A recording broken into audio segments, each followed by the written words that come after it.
Hello, this is Bob, and I'll be reading the Tuesday, September 3rd, 2024 edition of the Fall River Herald.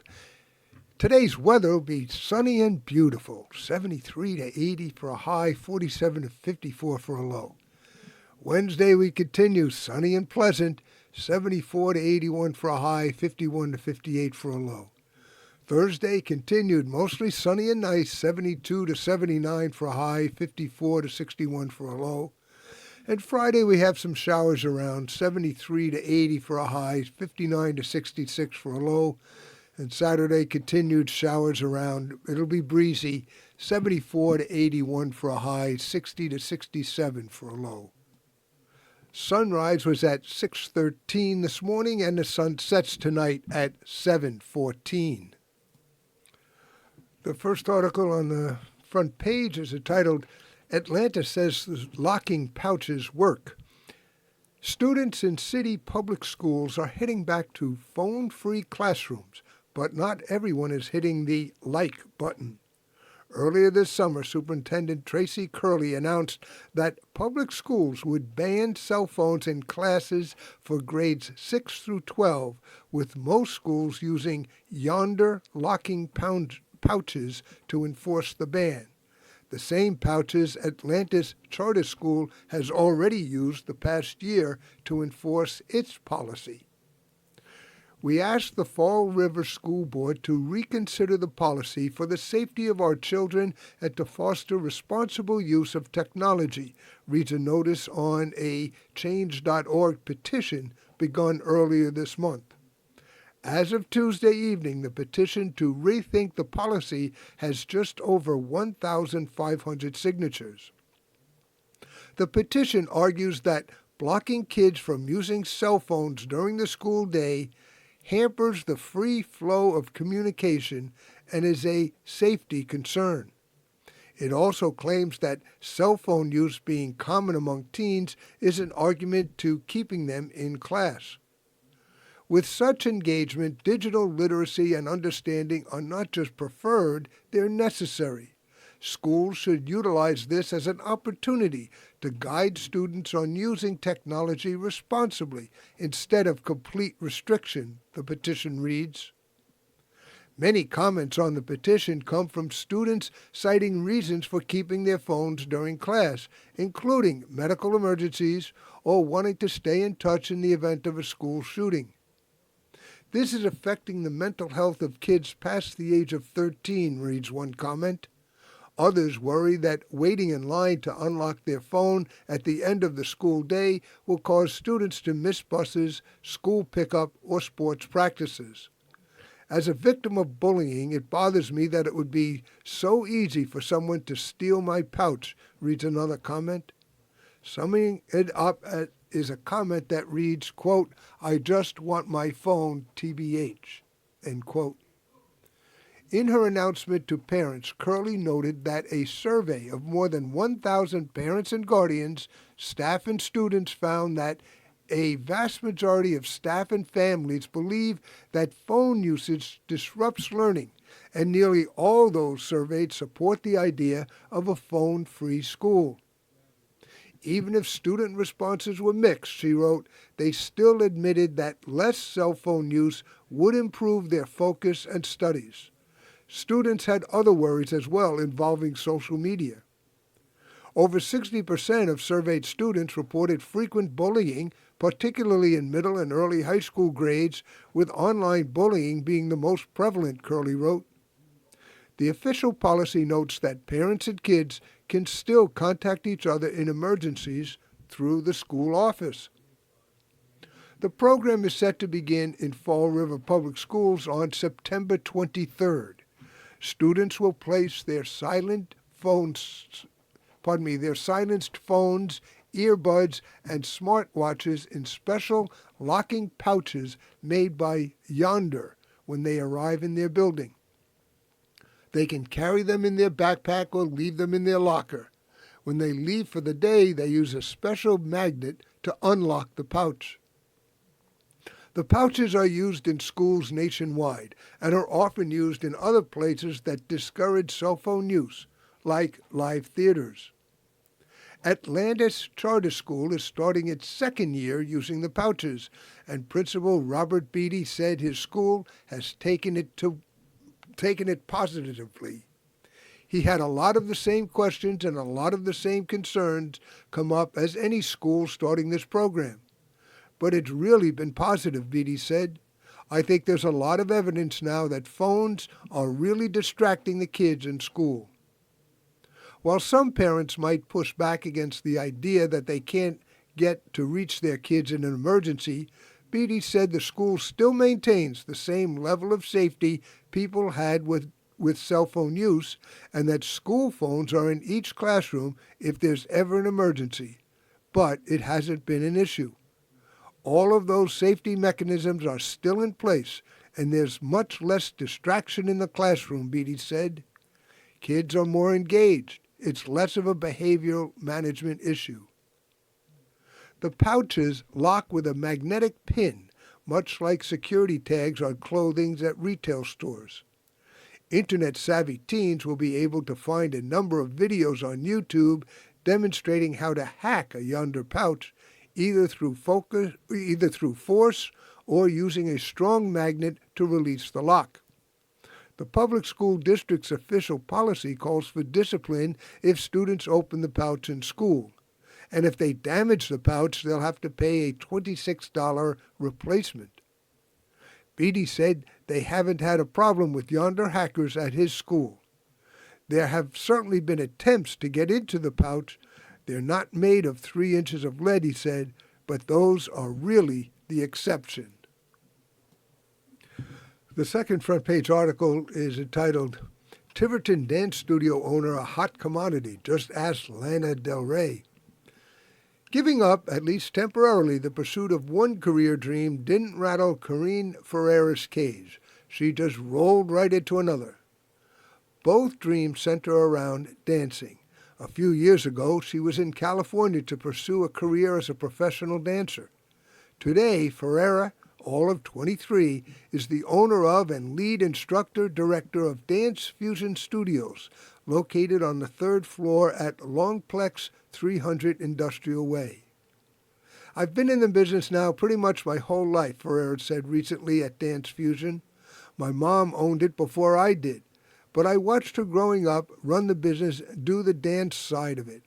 And I was always a teacher, too. Grew up assisting and then had my own classes teaching.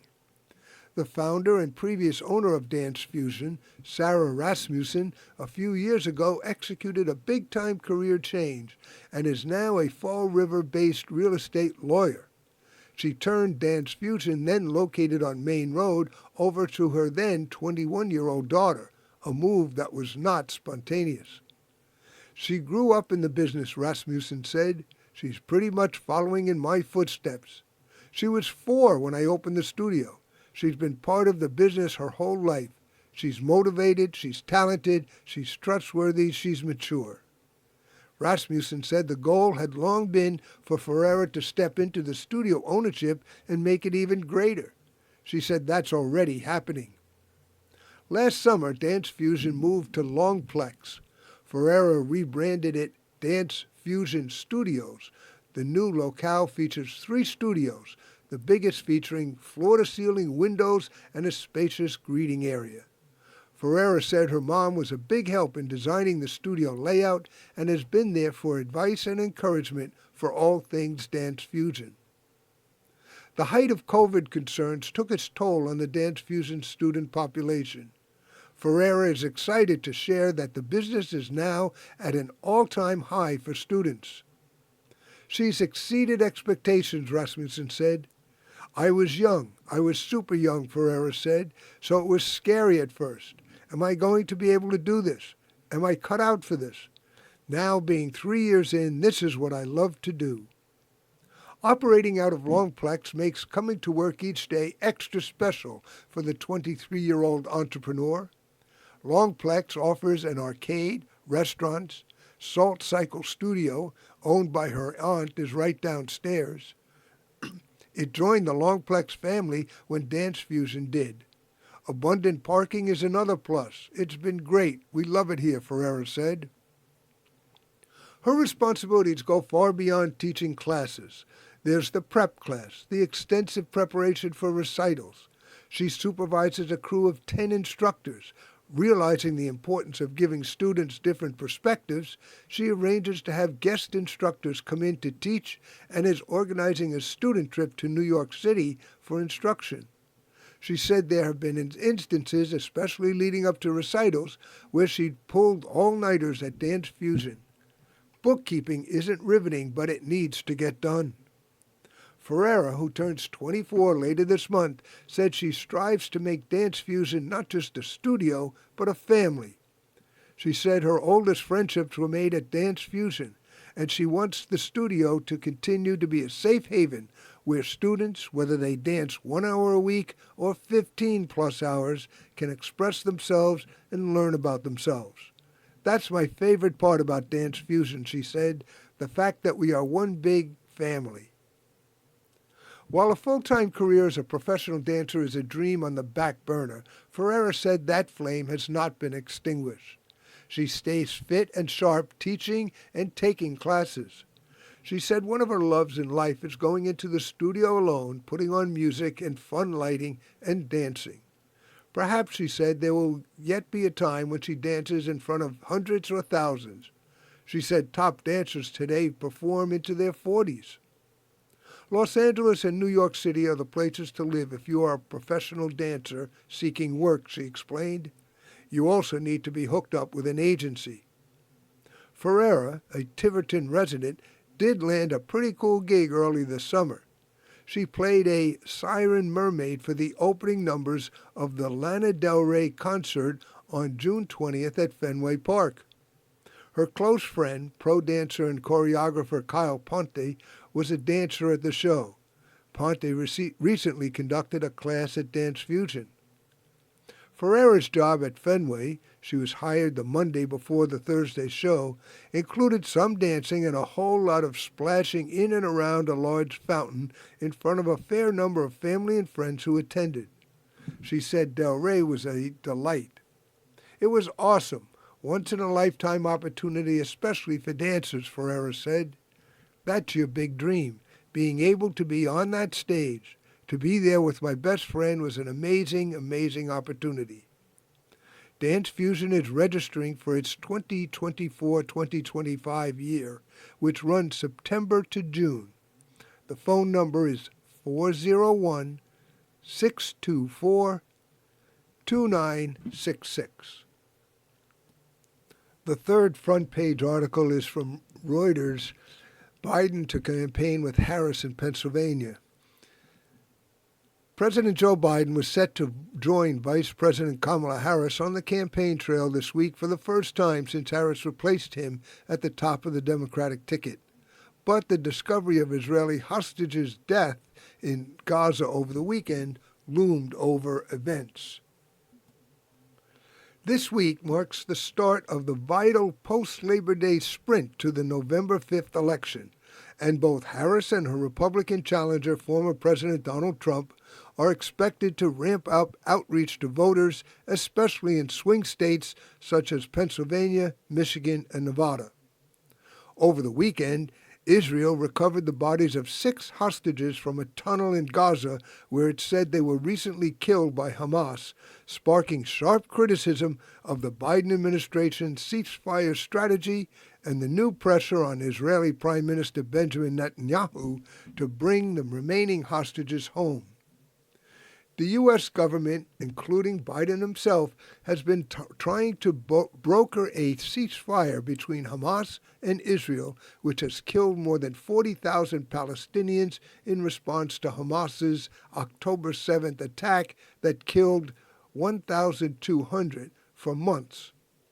The issue is weighing on the U.S. election, with pro-Palestinian activists threatening to ramp up protests of Harris on the campaign trail, and Republicans blaming Biden and Harris for the hostages' deaths. On Monday, Biden and Harris were to campaign together in Pittsburgh, Pennsylvania, one of the most important swing states in this election cycle. Harris also planned to travel to Detroit, Michigan, and her vice presidential pick, Minnesota Governor Tim Walz, to Milwaukee, Wisconsin. Before they campaigned, though, Biden and Harris were to meet at the White House with the U.S. hostage deal negotiating team to discuss efforts towards a deal that secures the release of the remaining hostages, according to the White House. Meanwhile, Trump will participate in a Fox town hall on Wednesday hosted by Sean Hannity, and later this week will address the Fraternal Order of Police at their fall meeting in Charlotte, North Carolina, and hold a rally in Wisconsin. A recent Reuters Ipsos poll found that Harris was leading the race against Trump 45% to 41%. Harris and Walz are hoping to keep up the enthusiasm her entry into the race on July 21st sparked among Democrats, who are donating record amounts of money to the campaign and volunteering by the tens of thousands. They have focused on an upbeat, positive message that America's future, cost-cutting plans aimed at the middle class, and attracting Republicans turned off by Trump. Meanwhile, Trump and his vice presidential pick, Senator J.D. Vance of Ohio, have struggled to find a clear line of attack against Harris, painting her both as an unrepentant liberal and as the inheritor of Biden's more centrist policies, while also bashing her intelligence and spreading crude internet memes. An outside advisor to Trump previously told Reuters on condition of anonymity that several advisors have told Trump that a continued focus on insults rather than policy could doom his chances in November. Harris's campaign appears to be outraising Trump's. Last week, the Harris campaign told the Federal Election Committee that it raised $204 million in July, compared with $48 million reported to the body by Trump's main fundraising group. Both sides are bombarding swing states with TV ads. Biden and Harris and Trump all released statements over the weekend after the 6 hostage bodies were found. Biden said he was devastated and outraged, adding, "Hamas leaders will pay for these crimes, and we will keep working around the clock for a deal to secure the release of the remaining hostages." Harris said she and her husband had spoken to the parents of Hurst Goldberg Paulin, one of the hostages whose body was found. As they mourn this terrible loss, they are not alone. Our nation mourns with them. Trump said the hostage crisis in Israel is only taking place because Comrade Kamala Harris is weak and ineffective and has no idea what she's doing. Leet Corinne Unger, a family member of 21-year-old Israeli hostage Omer Shem Tov, who was not one of the hostages found over the weekend, told Reuters that everyone has failed. Everyone has blood on their hands, she said. The international community failed, the administration on both sides, bipartisan, they failed. It's time for the suffering of innocents to end on all sides of the spectrum, and international community must hold Hamas accountable, she added. They have said a lot of things, but they haven't done anything to force their hand. Biden and Harris are likely to face more questions about what the administration is doing to secure a hostage deal, said Jeremy Shuri, history and public affairs professor at the University of Texas at Austin. The best scenario for Biden and Harris would be a ceasefire this week, Shuri said.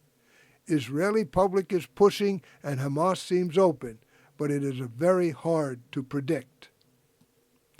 This next article is from the USA Today Network. Texas Democrats request probe of voter purge. Lack of transparency, large number of voters removed are concerns. The Texas Senate Democratic Caucus has formally asked the federal government to investigate possible violations of Texans' voting rights after law enforcement officials raided the homes of numerous Latino voter registration advocates. And Governor Greg Abbott announced the state had purged more than 1.1 million voters from its rolls in 3 years. The letter was sent to the U.S. Justice Department on Friday and announced by State Senator Carol Alvarado, chair of the legislature's Democratic caucus. It was signed by all 12 Democrats in the 31-member state Senate. Recent efforts by Texas Attorney General Ken Paxton and other state leaders have a disproportionate impact on Latinos and other communities of color, which is sowing fear and will suppress voting, the Democratic lawmakers wrote.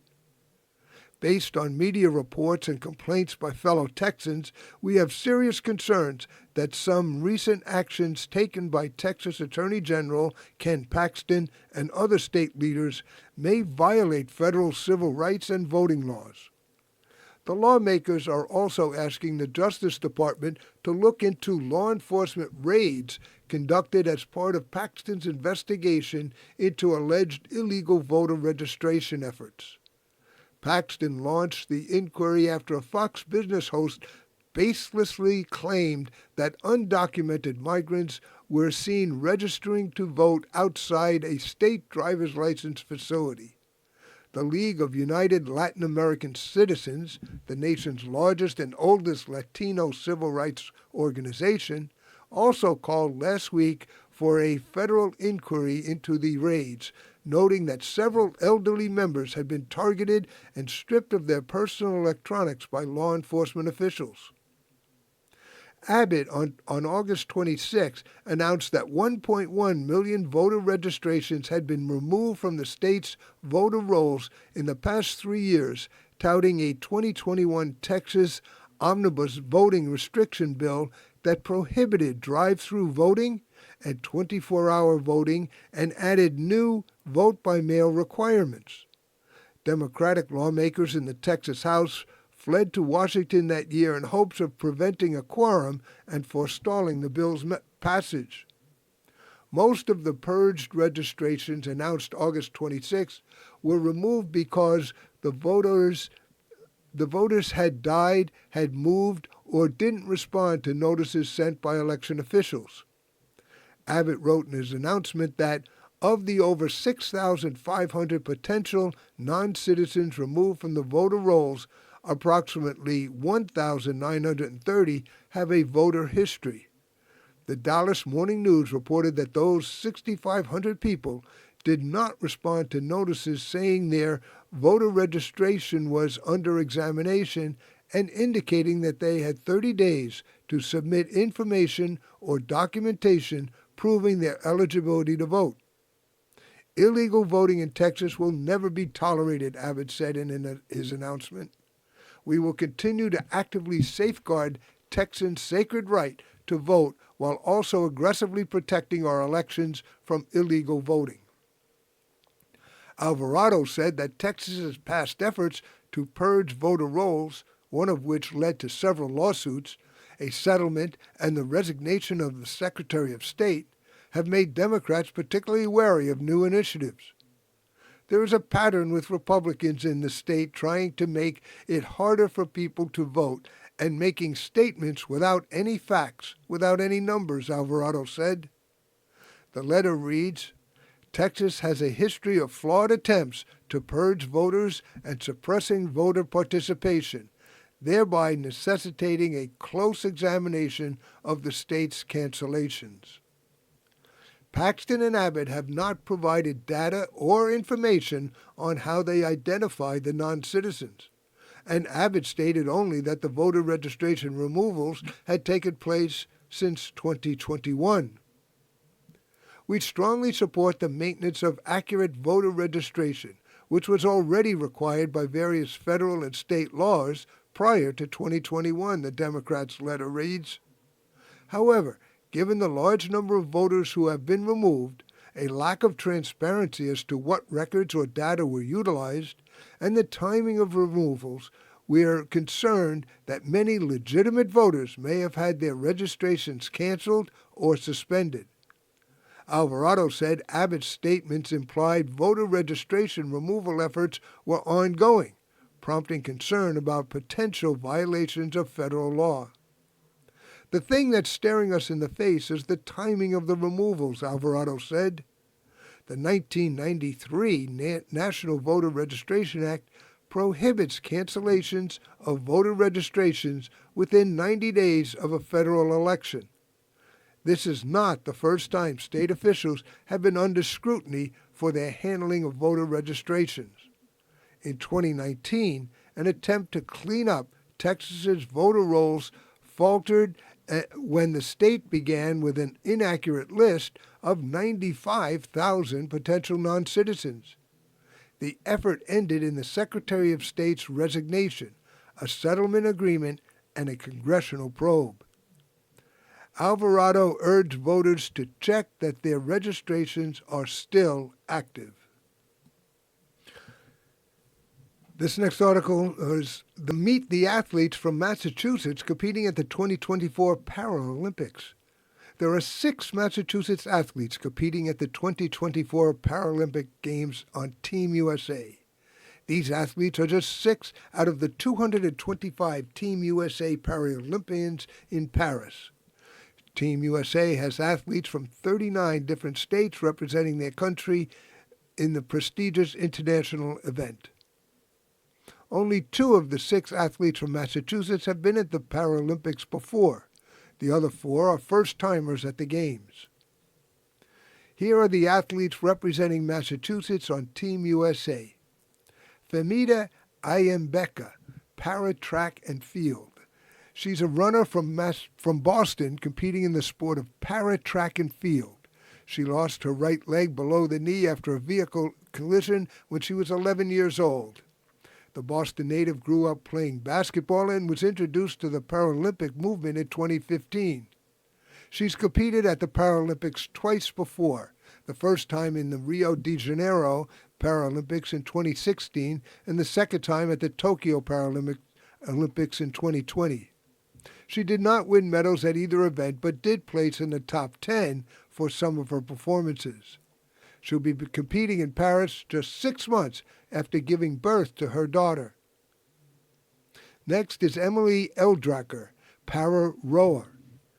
She's an athlete from Andover and will be competing in para rowing in this year's Paris Paralympics. She went to the Massachusetts Institute of Technology. Eldracker designed the wearable AI software for the first intelligent heated jacket in the world, according to her Paralympic team profile page. This marks Eldracker's first time at the Paralympics. She does, however, possess World Championship rowing experience and obtained a silver medal at the 2023 World Rowing Championships in the mixed coxed 4 competition. Next is Fiona Howard, para-equestrian from Boston. She's competing in the sport of para-equestrian. She was born and raised in England, emigrating to the U.S. in 2016. Her hometown is listed as Boston, and she is part of the Team USA dressage team. Howard started riding horses at 3 years old, later learning jumping, eventing, polo cross, and polo. Paralympian and 2022 World Championship medalist Kate Schumacher coached Howard. Next is Alex Flynn. He's an athlete from Wilmington and will be competing in para-rowing at this year's Paris Olympics. He was born, raised, and goes to school and trains in Massachusetts. He's from Wilmington, Massachusetts. He enjoys skiing and waterboarding in his spare time. This is Flynn's first time at the Paralympics. He did win a silver medal at the 2023 World Rowing Championship in the mixed cox 4 competition. Next is Sage Harper, power rowing. She hails from East Hampton and will be competing in para rowing. Harper was a competitive swimmer for 15 years before switching to rowing. She is studying exercise science at Sacred Heart University and is 22 years old. Leanne Smith, para swimming. She's, according to Smith's Paralympic Team USA profile in 2010, she experienced a sudden onset of facial paralysis and numbness, as well as tingling and weakness in her left side, spending the next 5 months in the hospital as doctors tried to figure out the cause of her symptoms. She was diagnosed with a rare neurological muscle disease called dystonia in January 2012. And we've reached the end of our time. This is Bob reading the Tuesday, September 3rd, 2024 edition of the Fall River Herald. Thank you for listening and have a pleasant day.